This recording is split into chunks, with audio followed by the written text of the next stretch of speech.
Graça e paz, igreja. Prazer para mim poder estar aqui nessa noite, compartilhando da palavra do Senhor. O pastor já me apresentou. Meu nome é Eugênio, sou pastor na Igreja Batista Boas Novas.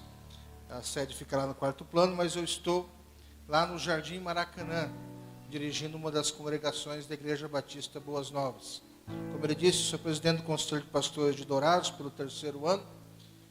E tenho tido esse privilégio de cuidar daqueles que cuidam. É uma honra, é uma responsabilidade,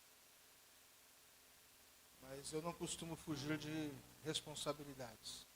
Então, tem sido um privilégio e eu tenho certeza que é a oração do povo de Deus que tem mantido essa cidade no propósito da unidade. Ela é que conquista a cidade. Eu quero, antes de ministrar a palavra, fazer um convite para vocês. Eu não sei como é que está o calendário da igreja, geralmente você já faz no final do ano, mas se tiver alguma coisa, der para mexer, ou se não, nos dias 18, 19 e 20 de abril, nós estaremos tendo aqui em Dourados o primeiro congresso da família. Vai vir aí algumas pessoas que talvez vocês conheçam. Pastor Luciano Subirá, pastor Eibe Uber, pastor Cláudio Duarte, pastor Josué Gonçalves, esses meninos que estão começando agora no ministério. Estão começando agora, né? Então, se for possível, irmãos, tentem readequar a agenda, se vocês já tiverem alguma coisa, porque eu tenho certeza. As pessoas estavam fazendo caravana para ir para Campo Grande, nessa data. Mas aí o pastor Luciano Subirá entrou em contato, e querendo saber se o conselho de pastores abençoava a vinda deles para cá. Eu falei, eu vou pensar se eu abençoo a vida do Eibe Uber, do Luciano Subirá, desses camaradinhos. Gente, imediatamente, falei, não, pode contar comigo. Se depende só da bênção do conselho, está abençoado. Lá em Campo Grande vai custar R$80 por pessoa, aqui vai ficar 40. Vai ser lá no ginásio municipal, então tem espaço para todo mundo. Só que os convites serão limitados. Já tem preço que é para poder limitar um pouco, porque vai vir gente da região. Pessoal de Naviraí, Ponta Porã, Carapó, já estão se preparando para poder estar participando também desse evento. Então fica aí o nosso convite para a igreja, para poder estar participando desse evento abençoador. Então, é que nós acertamos isso essa semana. Então, vai ter panfleto, eu vou colocar no Face, vou passar no WhatsApp do pastor Gladstone, nós vamos divulgar, vai ter alguns pontos de venda, já está definido que um deles será ali na livraria da Bíblia, né? E aí os pastores que se interessarem, nós poderemos estar passando uma quantidade para eles, mas fica tranquilo, a semana que vem já vai estar, já vamos começar a disponibilizar os ingressos para esse evento. Vai ser bênção ou não? Glória a Deus, aleluia. Irmãos, enquanto o ministério estava adorando ao Senhor, uma canção me chamou muita atenção, quando ela diz assim: não há poder no inferno, não há poder no inferno que possa contra o povo de Deus. E quando eu vi essa letra, meu coração ardeu em alegria, porque hoje o que Deus colocou no meu coração para estar ministrando é justamente sobre a igreja prevalecente. Eu gosto de falar da igreja, sobre a igreja, não da igreja. Eu não falo da igreja, não falo mal da igreja, não critico a igreja, porque ela, não a instituição, mas a igreja é a noiva de Jesus. Eu não gosto de desagradar Jesus. Então eu tenho cuidado de não ficar falando mal de igreja. Mas a Bíblia diz, lá no Evangelho de Mateus, capítulo de número 16, versículo 18, um dia quando Jesus chega para Pedro, esse ainda não é o texto da mensagem, mas você conhece de cor, o texto diz assim, Jesus chega para Pedro e diz, tu és Petros, pedregulho, pedra, você é pedregulho, mas sobre esta, aí ele aponta para si. Se tem professor aqui, você já sabe que há uma diferença entre essa, que você aponta para algo que está à sua frente, próximo de você, e esta, quando diz sobre si mesmo. Sobre esta pedra, Jesus, eu edificarei a minha igreja, e as portas do inferno não prevalecerão contra ela. E quando eu olho esse texto e ouvi essa canção, o nosso coração tem que arder de alegria, de gozo, de paz, porque nós não somos um povo que fica se defendendo do inferno. Não. Quando o texto diz que as portas do inferno não prevalecerão, implica necessariamente que o inferno está tentando fechar as suas portas. O inferno está tentando colocar escudos de proteção, tentando colocar obstáculos para que a igreja de Jesus não avance e não arrombe as portas do inferno. Nós somos uma igreja prevalecente, porque em o nome de Jesus, nós não permitiremos que as vidas vão para o inferno, nós vamos buscar essas almas. E quando eu olho para isso, eu fico pensando sobre a igreja prevalecente, vem uma grande pergunta: quem é, qual é a igreja que prevalece? Eu tenho certeza que nós já pensamos muito sobre a nossa igreja, aqueles que participam de alguma denominação, e às vezes as pessoas se perguntam, olha, acho que essa igreja é a igreja que vai vencer. Eu esqueci de falar, eu sou batista, e o batista, ele tem algumas tradições, ele tem alguns orgulhos santos, né?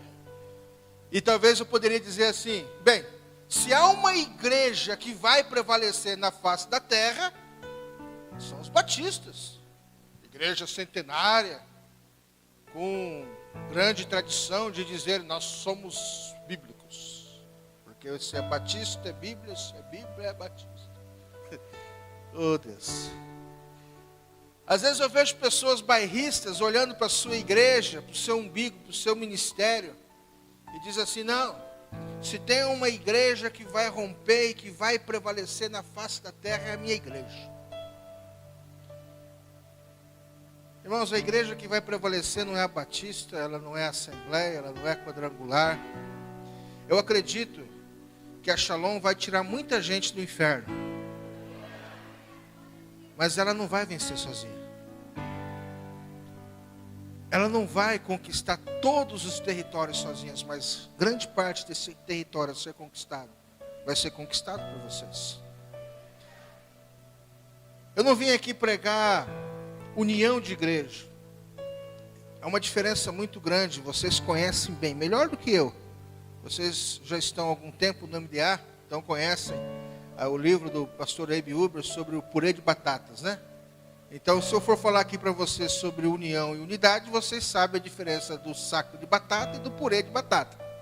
Vocês são feras nisso. Não é a união das igrejas que vai também prevalecer. Mas, afinal de contas, então, quem que vai prevalecer? Abra sua Bíblia no livro de Atos, capítulo 9, versículo de número 31.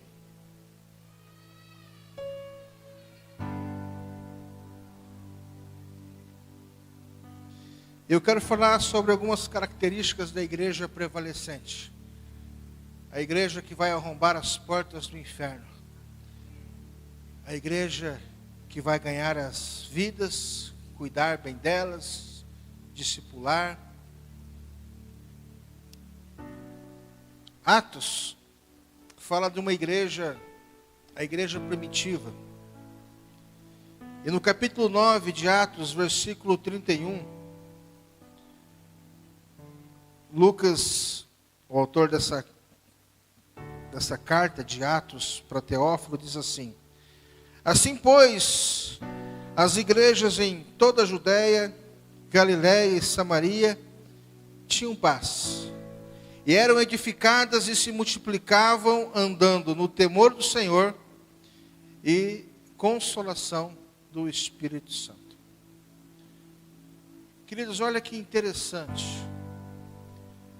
As igrejas, quando Paulo escreveu 13 cartas, quando Pedro escreveu as suas epístolas, quando Tiago escreveu a sua epístola pastoral, eles se dirigiam às igrejas que estavam em algum lugar. Paulo dizia: a igreja que está em Corinto, a igreja que está em Éfeso, a igreja que está em Colossos. Qual era o nome desta igreja? Era a igreja.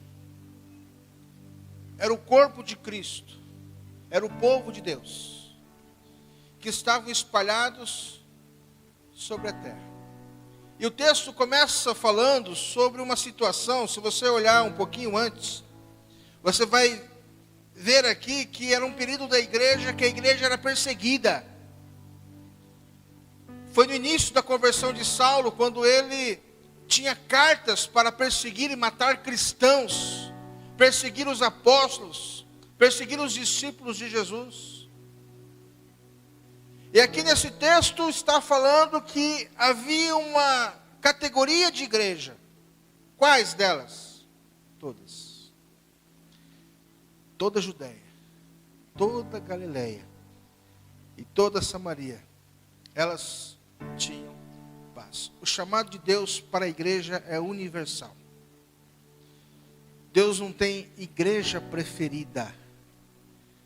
Jesus não tem denominação predileta.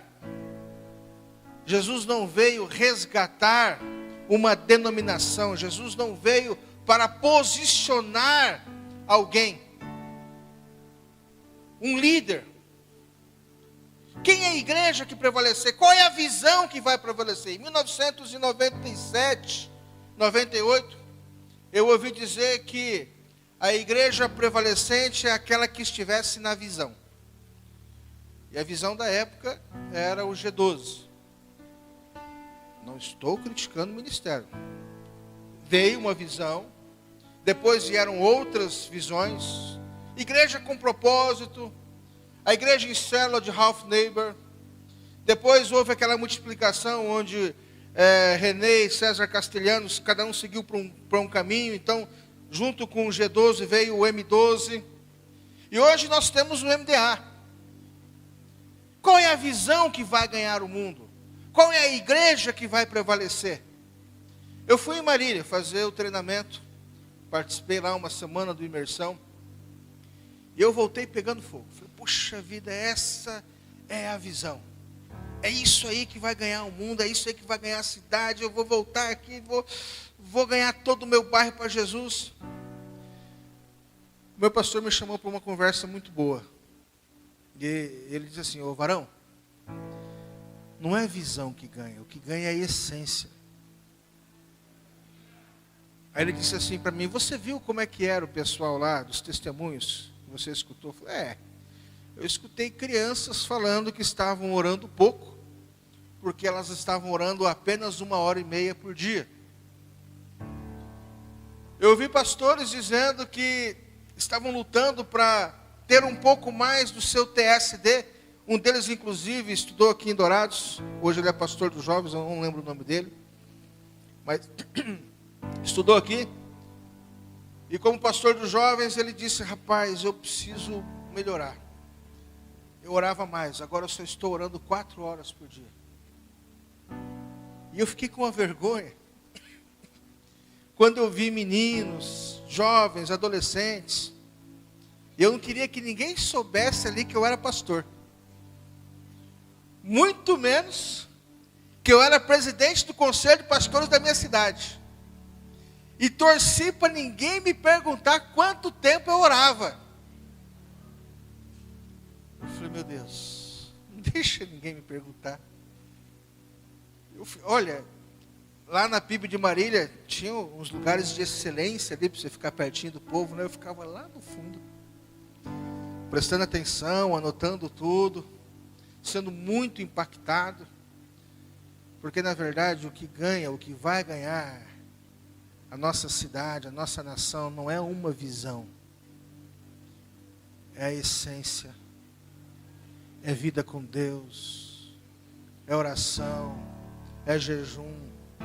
No dia que eu cheguei lá, o pastor chamou à frente os que estavam terminando o propósito de jejum. E ali eu tive certeza absoluta que jamais receberia um convite para ser pastor auxiliar na PIB de Marília.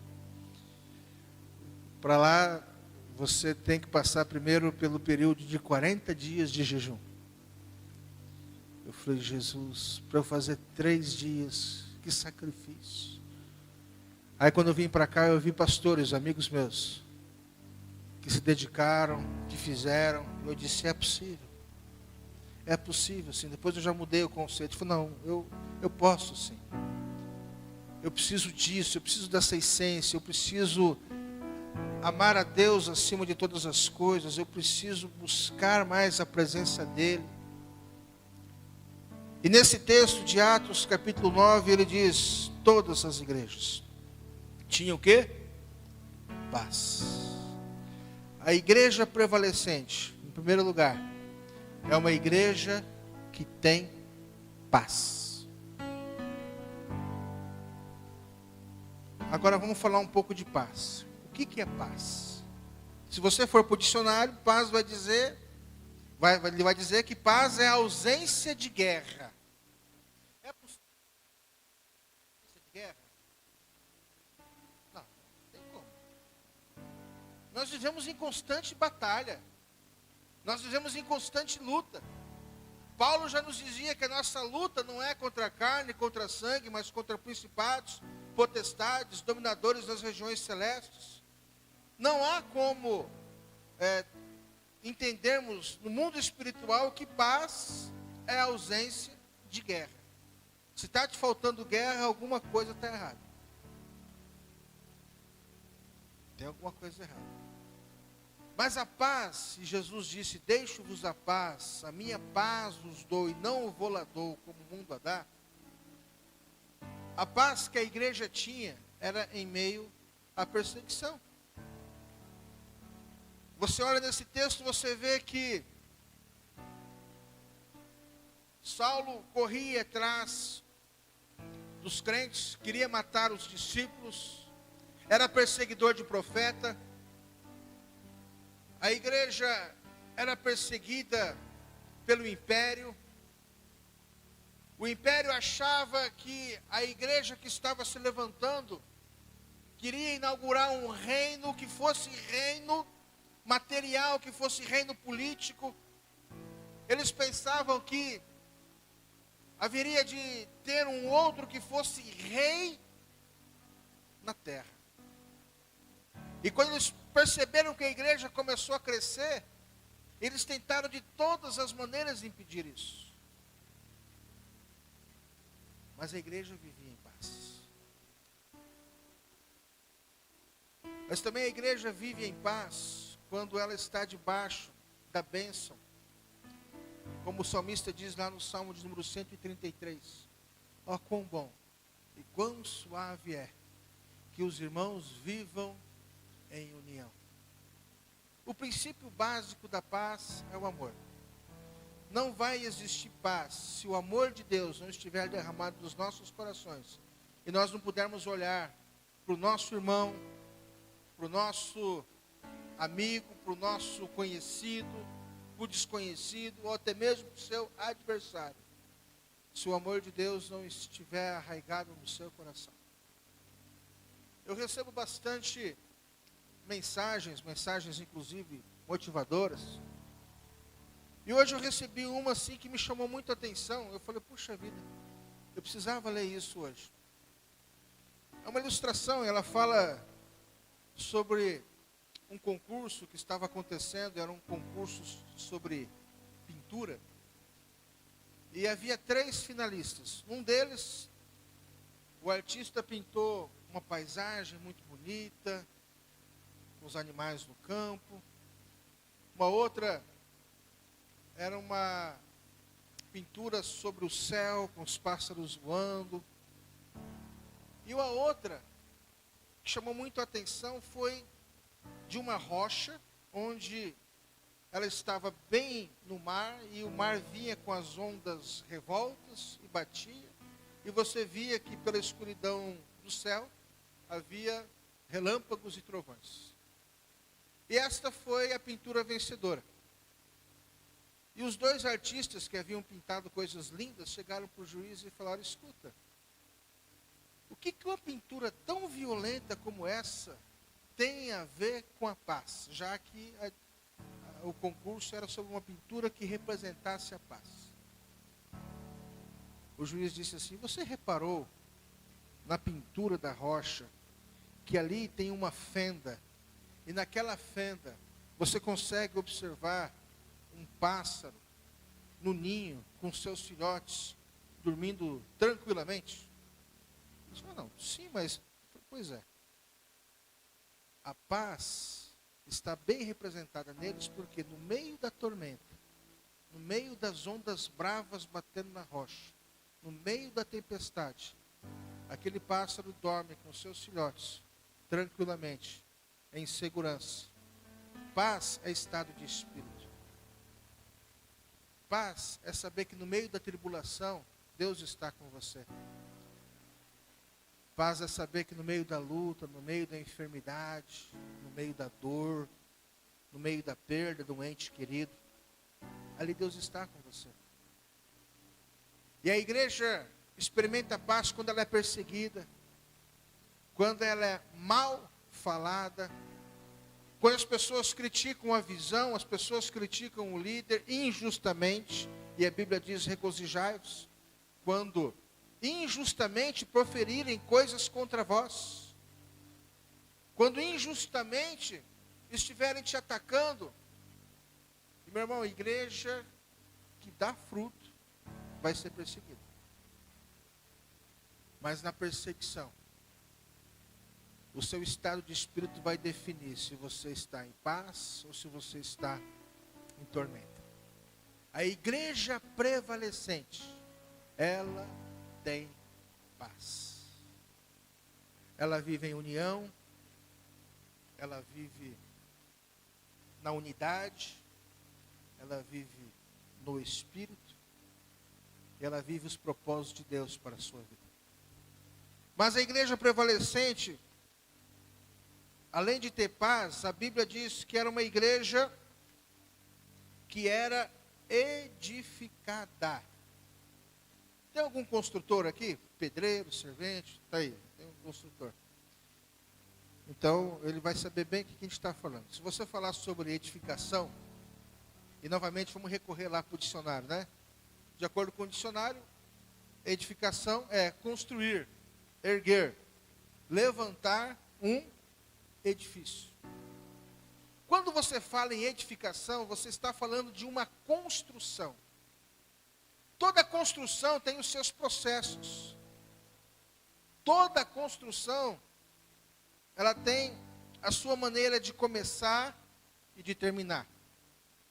Em Efésios, capítulo 2, versículo 9, Paulo diz o seguinte, que nós somos edificados sobre o fundamento dos apóstolos, dos profetas, de que Jesus é a principal pedra de esquina, do qual todo edifício bem ajustado cresce para templo santo do Senhor. Uma igreja prevalecente, ela está em constante construção, ela está em constante edificação, ela não para de ser edificada. E quando nós olhamos para uma construção, ela tem os seus processos, só que nenhuma construção começa sem antes estabelecer os seus fundamentos. Eu já acompanhei algumas construções. Meu avô gostava muito de construir. Esse colégio Oswaldo do Cruz, toda hora ele derrubava uma parede, levantava outra. Na casa dele, ele amava fazer isso. Essa parede não está boa aqui, vamos tirar ela, vamos colocar 5 centímetros para lá. Ele era artista para fazer essas coisas. Eu acompanhei construções na igreja, na primeira igreja batista. E embora eu não seja construtor, do lado da minha casa, quando eu morava aqui na Edilberto Celestino, construí um edifício ali, do lado da Gráfica Rosário. E às vezes eu acordava de manhã, tinha um batistaca. E aquele negócio enorme. E pá, batia, furava, ia de novo. Ficou a semana fazendo isso, talvez mais. Para preparar o alicerce, o fundamento. E o princípio é simples. Do tamanho da edificação que você quer fazer, é o fundamento que você tem que preparar. Não tem como você construir um edifício de 20 andares, acho que aqui em Dourado só pode 8, né? Vamos dizer então 8 andares, se você preparar uma edificação para construir uma casa de 2 pisos. Ele não vai resistir, vai cair. Mas em termos de edificação da igreja, o fundamento da igreja é único. E ele se chama Jesus. Jesus disse para Pedro, sobre esta pedra edificarei a minha igreja. Sabe o que isso quer dizer, meu irmão, minha irmã? Quanto mais alto você quiser subir, mais fundamentado em Jesus você tem que estar.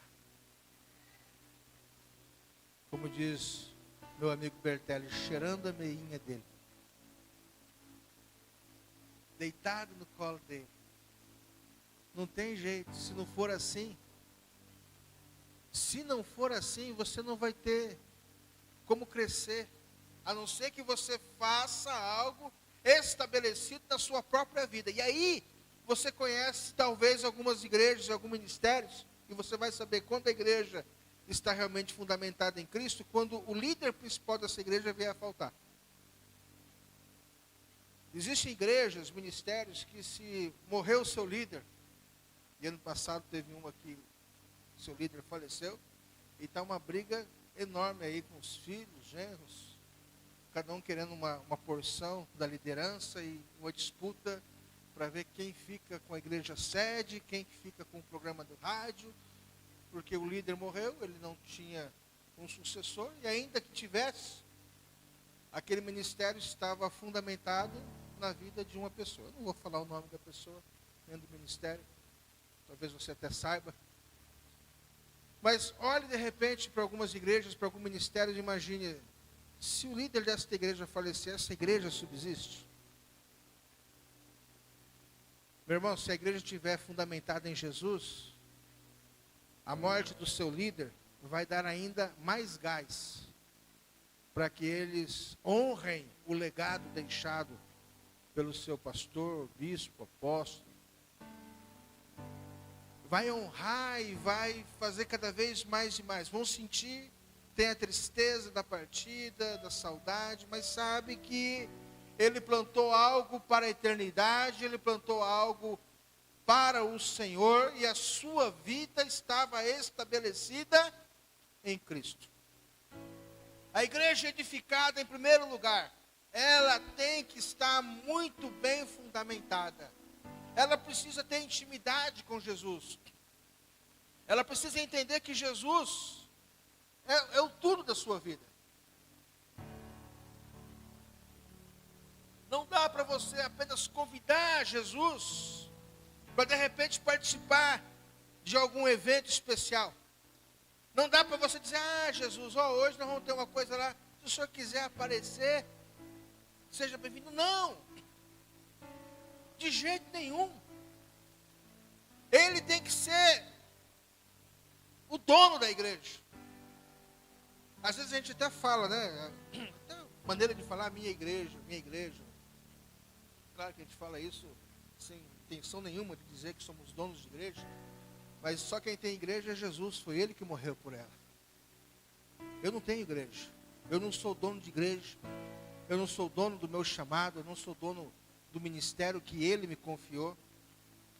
E o chamado não é meu, é dele, foi Ele quem me chamou. É Ele que é o meu dono, é Ele que me direciona, é Ele que diz o que devo fazer. E a partir do momento em que eu quero tomar a direção e fazer as coisas da minha maneira, eu estou dizendo para Ele, olha, Jesus, a partir de agora, é comigo, pode deixar que eu tomo conta, e as coisas vão ser do meu jeito. Eu já ouvi tantos líderes dizendo assim, no meu ministério, as coisas fluem do meu jeito. É do jeito que eu entendo que deva ser. Não aceitam orientação, não aceitam que ninguém diga algo, porque diz, é o ministério que Deus me deu, ele é meu, e eu faço como quero. Jesus não está nesse negócio. A igreja que prevalece, ela persevera na edificação. E a edificação da igreja, lá em Atos capítulo 2, você vai encontrar que a igreja perseverava junto na doutrina, na comunhão, no partir do pão, nas orações, no estar juntos, no temor a Deus, no louvor a Deus, no ter tudo em comum. Eles repartiam tudo o que tinham, depositavam aos pés dos apóstolos, os apóstolos administravam e não deixavam faltar nada a ninguém. Acolhiam os órfãos, acolhiam as viúvas, os necessitados. Tudo era em comum. Sabe qual que era o resultado disso? Lá em Atos 42 a 47 você vai encontrar a Bíblia dizendo assim, que em todos os momentos, em todos os dias, o Senhor acrescentava à igreja aqueles que haviam de ser salvos. Quando a igreja está preocupada em edificar algo para Deus, é Deus quem cuida dela. É Deus que protege, é Deus que dá o crescimento, é Deus que dá a direção. Não podemos fundamentar uma igreja, um ministério numa pessoa. As pessoas devem ser referências. As pessoas devem ser imitadas quando elas imitam a Cristo. Olha a responsabilidade de Paulo. Sede meus imitadores. Mas ele continua, como eu sou de... Sede meus imitadores, como eu sou de Cristo. Imitar alguém não é você ter o mesmo trejeito, o mesmo jeito de falar, o mesmo jeito de pregar, a mesma ilustração, o mesmo momento que você ergue a mão, o tom da voz, não. Nós estamos falando aqui de caráter. Nós estamos falando aqui de pessoas que são espelho e referência para a nossa nação como homens e mulheres de Deus, que são dignos de ser imitados, porque estão neles arraigados o caráter de Cristo. Uma igreja prevalecente, ela tem o caráter de Cristo. Ela imita Jesus. E todas as igrejas tinham paz, eram edificadas. E olha que coisa linda, uma outra característica da igreja prevalecente. E se multiplicavam. Igreja sadia se multiplica. Nós que trabalhamos com igreja em célula, eu também estou trabalhando com célula, sou discipulado pelo pastor Fábio Martimiano, tenho o meu líder da igreja também, pastor Emerson, mas o meu discipulador é o pastor Fábio, e eu tenho aprendido muito com esse homem de Deus, e eu vejo que olhando para a vida da igreja, olhando para as células, outros chamam de G100, outros chamam de PG, mas são os pequenos grupos.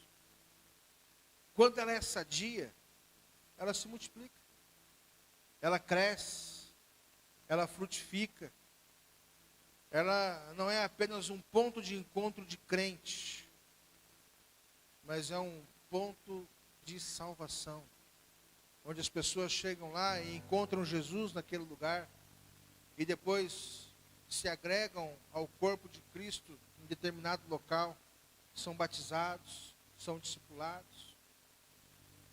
E quando nós falamos sobre multiplicação, e aí eu volto a falar, não se preocupe com as fórmulas.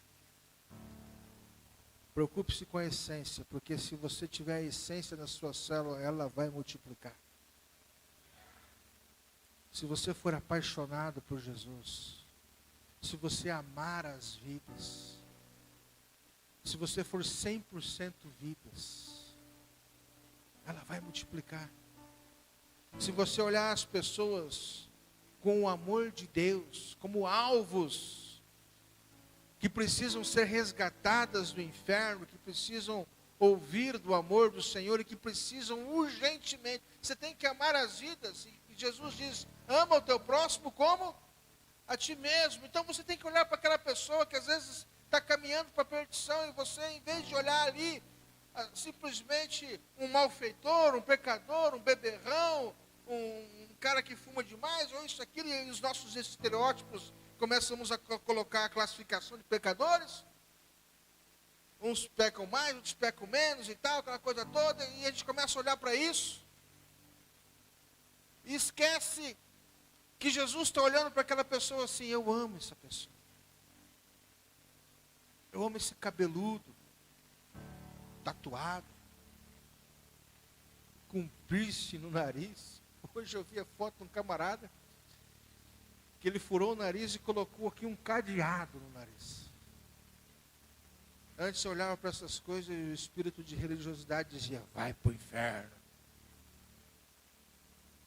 Parece que quando essas pessoas morrem, o religioso diz, vai se acertar com o diabo. Mas Jesus chora.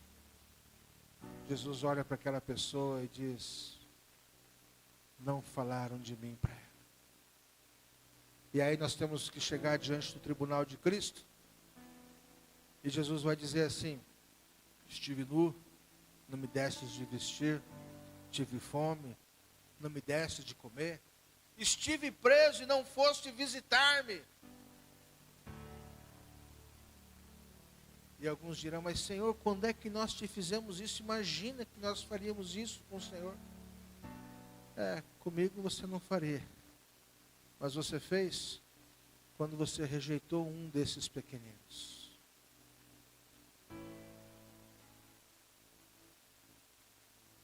Para a igreja multiplicar, para a célula multiplicar, você tem que se envolver com as vidas. Você tem que amar as vidas. Mas essa multiplicação, ela só vai ocorrer depois que você entender que há mais uma característica da igreja prevalecente. A igreja prevalecente, presta atenção, ela anda no mover do Espírito Santo.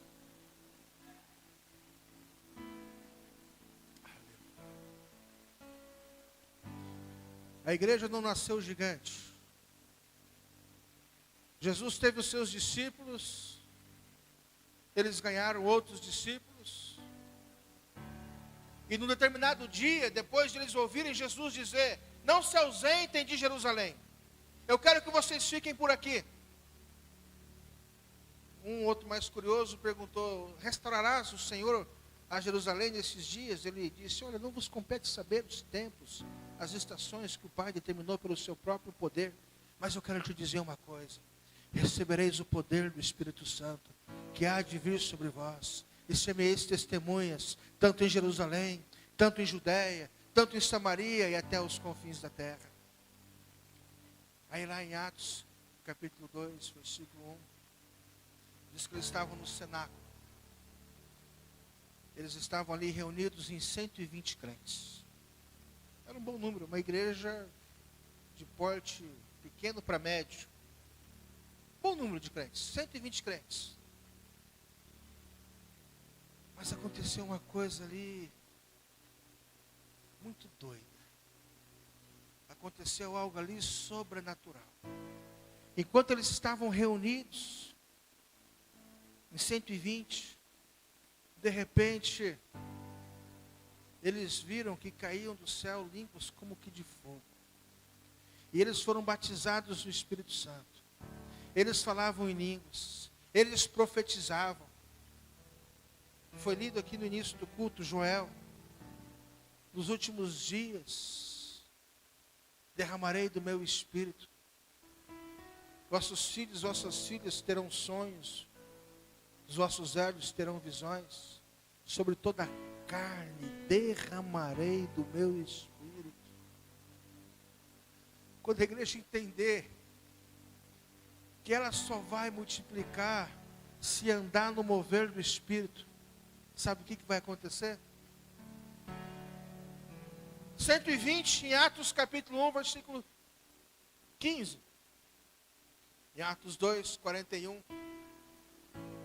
Pedro começa a justificar então, porque o povo dizia que os caras estavam loucos. Eram 9 horas da manhã. 9 horas da manhã eles estavam bêbados. Porque cretenses, árabes e outros que estavam ali ouviam os discípulos falando em línguas que os discípulos não sabiam qual eram, mas aqueles outros sabiam porque falavam na sua própria língua. Então nós temos aqui 2 tipos de línguas: a glossolalia e o dialectos. Ali, no dia de Pentecostes, aconteceu dialectos. Línguas conhecidas. Para quem ouvia, mas para quem falava, era como se eu chegasse num lugar aqui e começasse a profetizar em chinês. Eu não sei sequer, japonês ainda sei, sayonara, mais alguma coisa, mas chinês, não sei nada. E começasse a pregar aqui em chinês, o chinês escutasse dizendo, ele está profetizando, ele está falando das grandezas de Deus. Foi isso que aconteceu em Atos 2. 120. Aí Pedro vai e diz, irmãos, não tem ninguém bêbado aqui não. O que está acontecendo aqui é o cumprimento da promessa de Deus, que ele diz lá em Joel, que nos últimos dias derramarei do meu espírito em toda a carne. Sabe, esse Jesus que vocês crucificaram, ele era um santo de Deus. Ele não era apenas um profeta. Ele é o Salvador do mundo. Mas vocês o rejeitaram, vocês os perseguiram. E finalmente vocês conseguiram o que vocês queriam. E ele foi morto. Mas eu quero dizer uma coisa para vocês. Ele morreu, mas se você for agora lá no sepulcro dele, você não vai encontrar, porque ele ressuscitou. Aleluia! Jesus está vivo, ele ressuscitou. Ele começa então a pregar. Pedro, aquele que negou Jesus, aquele que disse, eu não o conheço, não sei quem ele é, e seguia Jesus de longe. Quando ele foi cheio do Espírito, ele pregou uma palavra, que 3.000 vidas receberam Jesus como Salvador. A primeira multiplicação da igreja foi de 25 vezes o seu número. Saiu de 120 para 3.000. Depois, lá em Atos capítulo 4, versículo 4, reuniram-se pelo menos 5.000 pessoas. Então, de 3.000, já foi para 5.000. Mas Lucas registra, logo em seguida, em Atos capítulo 5, versículo de número 14, que havia uma grande multidão. Atos 5,14 diz, e a multidão dos que criam no Senhor, tanto homens quanto mulheres, crescia cada vez mais.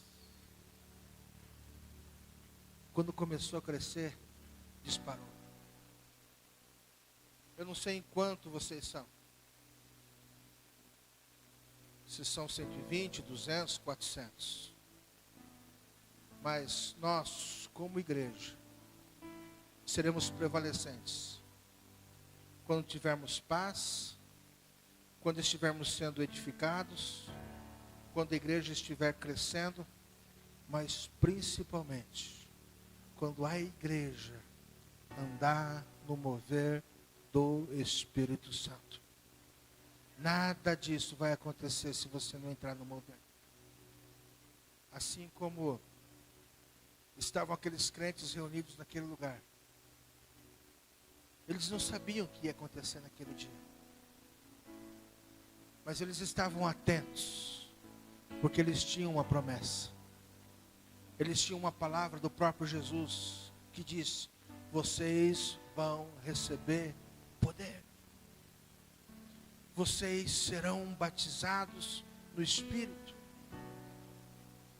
E depois disso, vocês serão minhas testemunhas. Quantos aqui tem promessas de Deus? Você tem promessa de Deus? Persevera, porque Deus vai fazer cumprir toda a promessa que Ele te deu. O que Ele prometeu, Ele cumpre. De repente você está como você está aqui agora, ouvindo uma mensagem, adorando ao Senhor com uma canção. E queridos, Deus é soberano. Ele é soberano. Dele, por Ele, para Ele são todas as coisas. Ele faz como quer, onde quer, na hora que Ele quiser. Por isso que você tem que estar atento, porque de repente você está aqui num lugar como esse agora. E Ele vem. E Ele vem com um vento impetuoso. E Ele vem então repartindo dons. Ele vem então repartindo os mistérios dEle. Ele vem então com o seu mover. E quando você está atento ao mover de Deus, você não fica apenas olhando as pessoas entrarem no mover, mas você entra nesse mesmo mover e você consegue então navegar no oceano do Espírito, e você percebe que é tão gostoso, é maravilhoso poder desfrutar da unção do Espírito Santo. Não há nada que você possa desejar mais do que, como igreja, viver no mover de Deus. Os modelos são bons, as visões são boas, mas estar debaixo do mover dele é melhor do que qualquer visão. Como é que eu posso, pastor, andar no mover do Espírito Santo? Primeiro você tem que estar atento. E você tem que estar disponível para Ele. E para estar disponível para Ele, você precisa entender uma coisa que eu demorei para entender. Dos meus 41 anos de idade, são 41 anos de batista, e foi um bom tempo, não compreendendo o que é o mover do Espírito Santo. E às vezes eu dizia: para que isso? Tem coisa que não tem necessidade. Mas um dia eu estava em casa, estava orando, sem pretensão nenhuma, apenas orando, minha devocional com o Senhor. E de repente Ele veio. E Ele veio e me encheu, e eu comecei a orar em línguas, e começava a profetizar, mas dentro de mim eu falava: meu Deus, o que é isso que está acontecendo comigo? Eu sou batista. Meu avô diácono da igreja, sou neto do Lins, meu pai do céu, como é que eu vou fazer uma coisa dessa? Mas olha, ele veio e fiquei quase que 1 hora. E eu saí dali e fui procurar, naquela época era o pastor Rui, pastor da igreja. Pastor Rui, aconteceu um negócio comigo. Ele falou: filho, que bom. Eu falei: é bom, é? E ele começou então a me discipular. E falar sobre o mover do Espírito Santo. Mas o mover do Espírito Santo não é só orar em línguas não, irmãos. Orar em línguas, muita gente ora. Enrolar e falar alguma coisa, simplesmente só por falar, tem muita gente fazendo isso. O mover do Espírito é estar sensível à obra dele. É dizer sim quando ele falar com você. É obedecer ao seu chamado, aos seus mistérios. Às vezes ele faz umas coisas que para a gente parece loucura. Mas quando nós aprendemos a ouvir o Espírito, nada mais nos interessa, nada mais nos importa. Não importa o que diz a religião, não importa o que diz a denominação, não importa o que diz os entendidos da letra, o que importa é que Ele quer mover, Ele quer entrar, Ele quer tomar conta, e quando Ele tomar conta, você vai ver que a sua vida vai ser diferente. O Espírito do Senhor se apoderará de ti. e te tornará um novo homem, uma nova mulher, para a glória do Senhor. É isso que eu quero. Eu quero viver numa igreja prevalecente, que ela pode ser quadrangular, shalom, batista, presbiteriana, não importa. Eu quero estar com a noiva de Cristo. Eu quero estar com a igreja invisível, a igreja que é organismo, e não apenas com a igreja que é a organização. A igreja organização é boa, é importante, é necessária, mas a igreja organismo é a que cresce. A igreja organismo é que é a chamada de noiva do Cordeiro, que precisa estar diante dele pura, imaculada, em santidade. Tudo que eu posso pedir então ao meu amado Espírito Santo é: Espírito Santo, me toma. Espírito Santo, vem fazer em mim conforme a tua vontade. Mas, meu irmão, o Espírito Santo, para ele tomar conta de você, ele é ciumento. Ele não quer dividir espaço com nada, com ninguém, e principalmente com o pecado.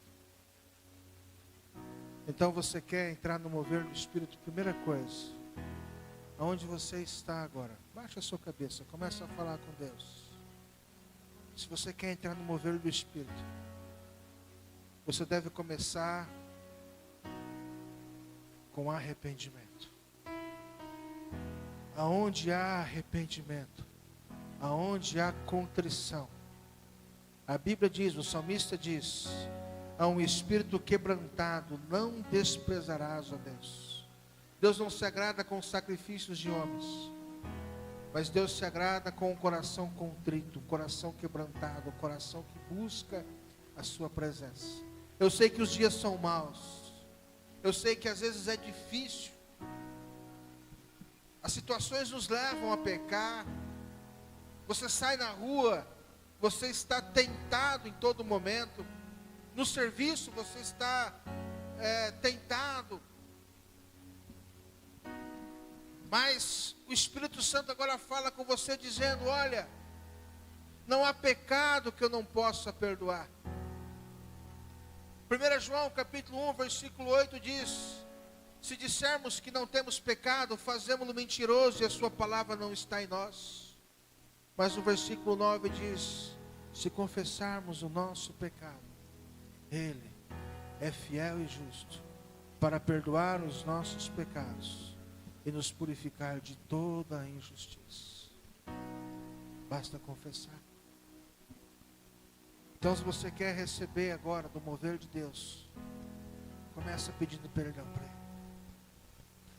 Começa dizendo: Espírito Santo, me perdoa se eu tenho duvidado de Ti, se eu tenho desonrado a Sua presença, se não tenho tido fé para entender que o Senhor é Deus, é soberano, que me ama e que quer me usar. Não duvide disso. Deus quer te usar. Deus quer te levantar. Quem sabe para ser um anfitrião, um líder de célula, um supervisor, um pastor, uma pastora. Eu não sei se de repente isso tem ardido no seu coração, uma dessas coisas, de repente é o Espírito Santo que está te chamando, e é Ele que chama. 1 Coríntios capítulo 14, versículo 7 diz que a manifestação do Espírito é dada a cada um para aquilo que for útil. É Ele quem faz, é Ele que chama, é Ele que capacita. E quando você tem um coração contrito e quebrantado, esse é o primeiro passo. E depois é só chamar que Ele vem. Ele vai encontrar um coração limpo. Ele vai encontrar um coração preparado. Preparado está o meu coração, ó Deus. Preparado está o meu coração. Convida Ele. Diga para Ele: Espírito Santo, eu abro mão do meu livre-arbítrio. Eu tantas vezes desejei coisas e não te obedeci por causa das minhas vontades. Mas eu renuncio ao meu livre-arbítrio. Eu renuncio ao meu eu. Diga a Ele: Senhor, eu quero trazer cativo o meu pensamento à obediência de Cristo Jesus. Entrega o teu pensamento para Ele. Entrega a tua emoção a Ele. Entrega os teus bens a Ele. O que você tem não é teu, é dele. E depois disso, é só dizer: vem, vem, vem, Espírito Santo. E quando Ele vir, tudo vai se fazer novo. Quando Ele vir, você vai se transformar. E Ele vai te levantar. Aleluia. Tu és bem-vindo, Espírito Santo. Aumenta, Senhor, a tua presença aqui neste lugar, ó Pai. Na verdade, Senhor, eu te peço que o Senhor venha nos tornar perceptíveis ao seu mover, porque o Senhor está aqui. O Senhor está aqui. Chama Ele, chama Ele. Chama Ele, Ele vem. Uma nova unção vai vir sobre você. Um refrigério, um renovo do Senhor vai vir sobre a sua vida. Ele vai te batizar. Ele vai te encher, Ele vai te dar dons.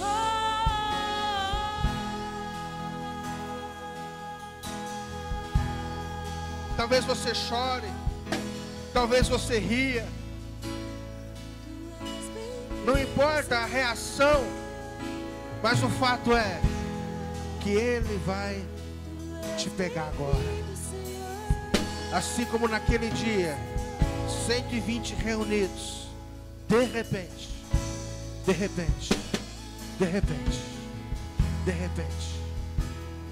num de repente Ele te pega. E na hora que Ele chegar, você vai estar receptivo para Ele. Aleluia. Se você pode, coloque-se em pé por um instante.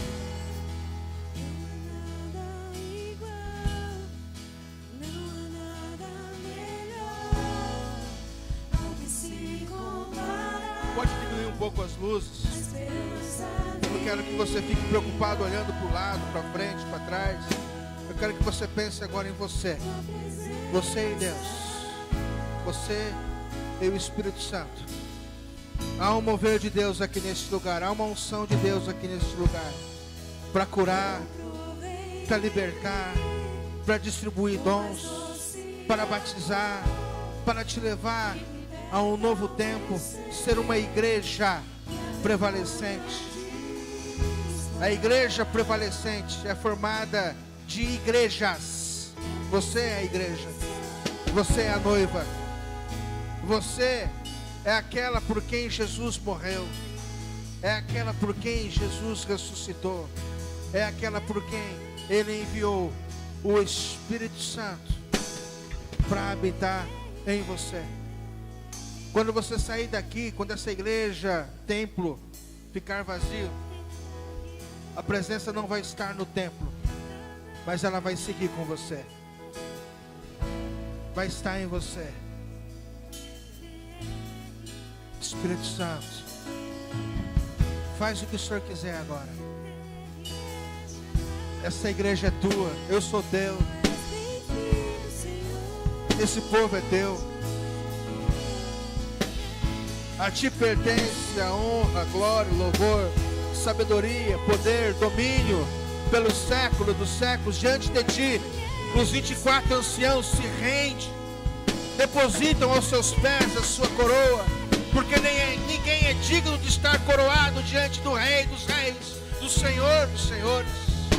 Diante do Senhor, anjos, arcanjos, querubins e serafins se prostram e dizem: Santo, Santo, Santo, Santo é o Senhor, Rei dos exércitos, e toda a terra está cheia da sua glória, toda a terra está cheia da sua unção, toda a terra está cheia da sua presença. Aleluia! Oh, Espírito Santo!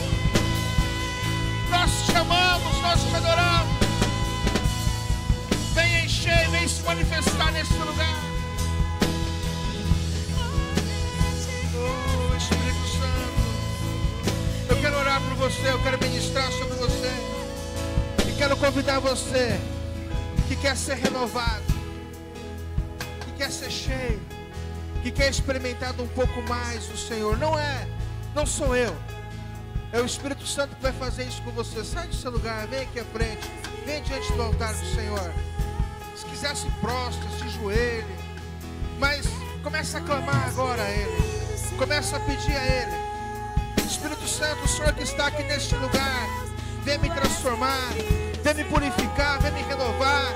Continua pedindo perdão a Ele, continua dizendo o quanto você o ama, o quanto Ele é importante para você, o quanto que você não consegue viver sem a sua presença. Oh, Tu és bem-vindo, Senhor. Tu és bem-vindo, Senhor.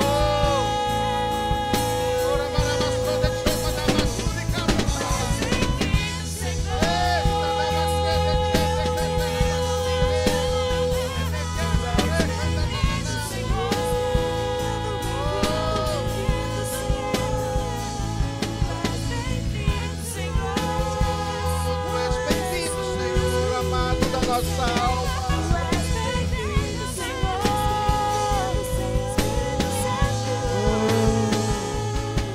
Renova, Senhor.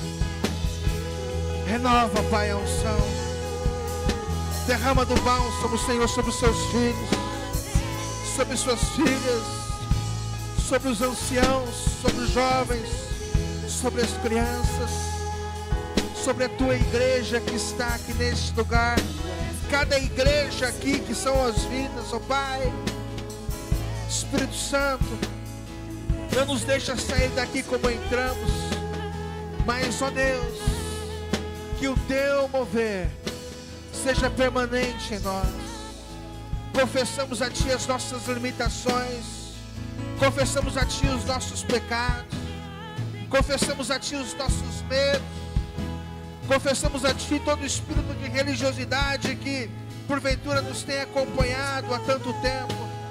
Mas nós abrimos mão de tudo, ó Deus, para viver uma vida com propósito, uma vida conforme, ó Deus, o Seu querer. Oh Espírito Santo, seja bem-vindo. Vai enchendo, ó Pai, vai renovando, vai batizando, vai dando sentido a essa existência, significado, ó Deus, a essas vidas. Mostra, ó Deus, o quanto o Senhor os ama, o quanto elas são importantes para o Senhor. Se há alguém, ó Deus, aqui neste lugar com espírito de autocomiseração, achando que não é importante, achando que não pode fazer nada, cura agora esta alma, Deus, cura esta vida, ó Deus, porque o Senhor morreu em Jesus Cristo por nós. Oh Espírito Santo, se há alguém aqui nesta noite, ó Deus, enfermo, doente na alma, doente na mente, Espírito Santo, vem agora renovar e curar essa depressão. Venha, Deus, curar esta perturbação. Venha, Deus, curar esses sentimentos. Espírito Santo, se há alguém aqui nesse lugar enfermo no seu físico, faz milagres, ó Deus, sobrenaturais aqui, para a glória do Senhor. Para a glória do Senhor. Ensina-nos, ó Deus, como igreja, a andarmos no Teu mover. E a Ti daremos todo louvor, toda honra, toda glória, toda adoração, em o nome de Jesus. Amém, amém. Você pode aplaudir a Jesus, a Ele, o Rei dos Reis, o Senhor.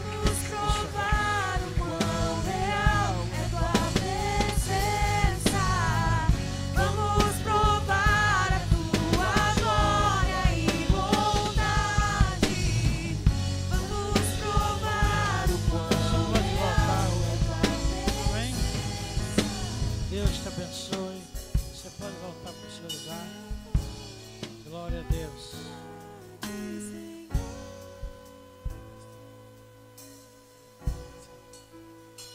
Amados, eu estou com um desejo do meu coração. Pode acender as luzes, por favor?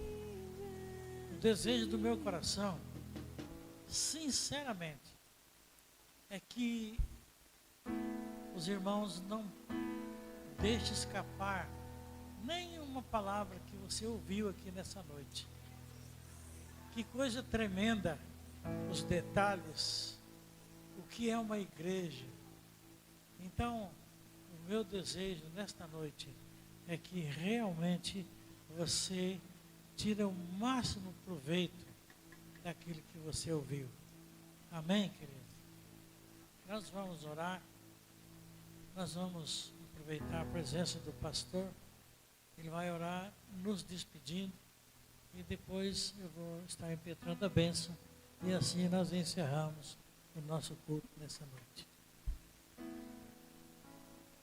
Amado Espírito Santo, nós te pedimos que a tua presença permaneça conosco, dando-nos, ó Deus, uma semana de vitórias, de conquista, que no meio das lutas, no meio das tribulações, das aflições, possamos sentir a paz de Cristo que excede todo o entendimento.